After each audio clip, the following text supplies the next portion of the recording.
Okay, so based on the thumbnail, this might look like a take from someone who just finished chapter 1, but I swear that if this holds up, it will make you rethink Deltarune as a whole, and finally help understand what Deltarune truly is. So let's go back to where it all began.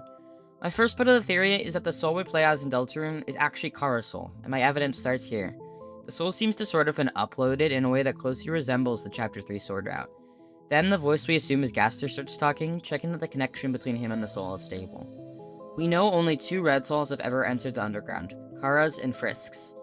Given the timeline and the fact that Gaster would probably need to be alive to set this up, it's far more likely that we are using Kara's soul.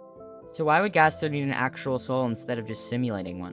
While he probably can simulate a soul in some way, the main thing he can't simulate is the connection to the player. That connection is basically the lifeline to the entire experiment, because without us, the prophecy wouldn't exist or ever be able to be fulfilled. We know from the genocide route in Undertale that Kara's lingering determination can take over hours, and yet we as the players still retain some control. This means that the player's control can actually probably be traded over in some way, so it's possible Gaster used this to his advantage and found a way to connect with us, possibly when we are in the core, since that is also the first time Kara takes over, and it was created by Gaster along with being directly over the True Lab. So we can assume that at some point Gaster may have also obtained Kara's soul.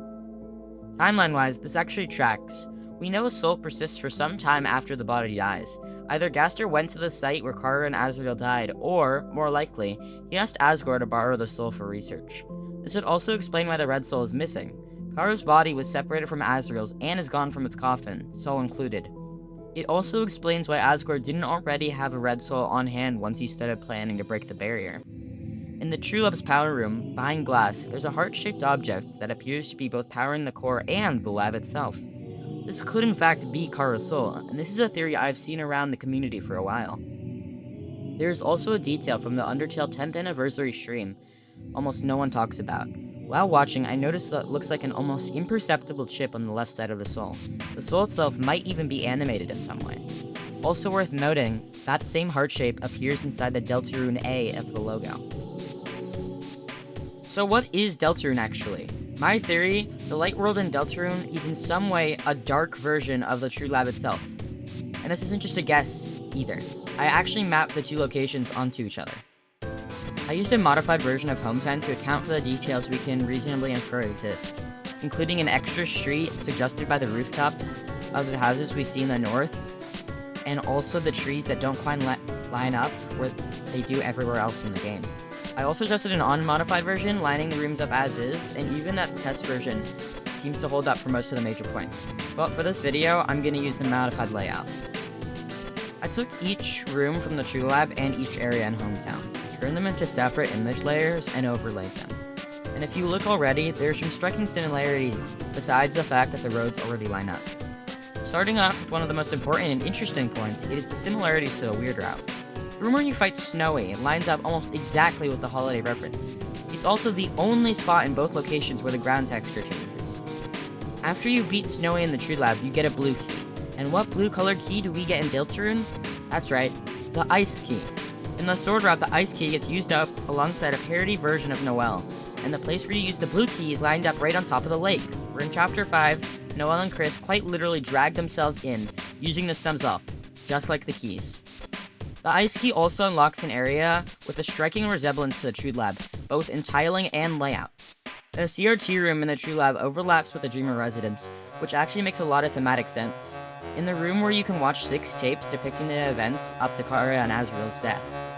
If Chris is meant to be an echo of Kara, and Chris and Azrael share a sibling dynamic, this lines up well. There are also a bunch of cartoons on the shelves in the room, plus the TV itself, which connects to Tenna, the main figure of Chapter 3. A dark world based inside Chris's own house, filled with mini-games themed around shows and cartoons. Okay, let's move on to the smaller overlaps. The bedroom area lines up with the apartments, which works on 2 levels.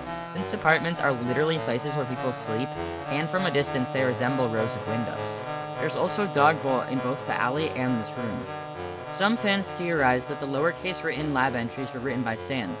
Fittingly, entries 12 and 13 almost exactly line up with Sans' grocery store and his house. In entry 15, positioned right in front of the Flower King, Alphys talks about returning the vessel, Flowey, to his garden, which also lines up very well. The hub elevator in the True Lab sits right in the center of Hometown, even lining up with the festival sign. And the elevator that crashes into the True Lab, the only way in, lines up with the only known entrance to Hometown. There are also probably a lot more smaller similarities I missed. If you spot them, you can drop them in the comments and I'll read them below. So what is Deltarune really? Based on everything above, Deltarune is most likely some kind of code and magic-related Dark World. Though maybe not in the way we think. There's an Undertale counterpart to Dark Fountains, most likely, as it is referenced in Entry 17, possibly functioning differently to the ones that we see in Deltarune themselves. Toby Fox has repeatedly described Deltarune as a parallel universe to Undertale. Under the Many Worlds interpretation, every quantum event is split into multiple outcomes. So, what if became Deltarune? I think the question Gaster was really asking was, what if the monsters had won? What if the roles were reversed? What if Kara had grown up in a loving family instead of one that hurt them? Our choices don't actually affect the outcome, because Gaster is the one steering things toward what he considers the ideal result, using our input as data, not as final decisions. Maybe the goal is to build up enough determination in the soul to eventually power the underground in full, or maybe even break the barrier entirely. The reason our choices in Undertale don't carry over to Deltarune isn't a alert inconsistency. It's because we're not watching the same timeline. We're watching one of potentially thousands of simulated timelines being tested to find one suitable for the experiment. I don't think we're living in this timeline in any direct sense. I think it's still fully under Gaster's control, a kind of simulation that was built from Kara's memories, and possibly memories of others too. This actually connects to the Forgotten Man in a way. I think the Forgotten Man is a parody of Gaster himself. He may have given the soul, or Chris, some form of therapy, and he's being forgotten because the memory of him is being actively erased. Here's something I want you to consider. I think the DT extractor might not stand for the determination extractor at all, but something rather like the desired thought extractor, a device for selectively editing memories, removing some and keeping others. This actually tracks with something people don't talk about enough. There's surprisingly little in-game evidence that the extraction machine is specifically pulling determination. In the entry talking about extracting determination, it specifically mentions using blueprints to extract it. If you go upstairs in Alphys's lab, you'll find the blueprints for the device, but the version drawn there looks a lot smaller, closer to a syringe. And sitting right there on the desk is an object resembling that blueprint, along with a chainsaw, which plausibly could be used to open the soul for extraction. Even Metaton shows up with a chainsaw when he wants human soul flavoring for the cake, and since Alphys built it for him, and he lived in the lab, there's a real chance he'd know about the procedure too. One more detail. The lower part of the lab has a desk which on it is a CRT monitor and a computer with a cassette drive, which lines up with the Weird Route ending and the idea of Gaster coding in some way. There's also a note nearby that reads, "Seems like notes to something, but it's all written in chicken scratch." It seems to be like the walkthrough to a game, or that game is Deltarune. And the chicken scratch, it's likely Wingdings, which is why nobody can read a word of it. Gaster probably encoded his notes this way so they couldn't be stolen or tampered with, leaving the important ones that needed to be passed on in visuals. So what is this all up to? Gaster most likely used these extracted memories combined with a heavy amount of magic and his sort of own code to effectively build Deltarune, along with seeing where our choices will go over time and choosing which ones he thinks fit best.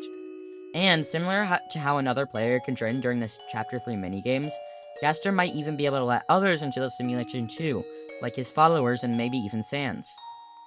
There's also a suspicious NPC, who is a Gaster follower by the way, that during the festival slips up and mentions that the takoyaki costs 2G, which is Undertale currency and is never otherwise mentioned in Deltarune.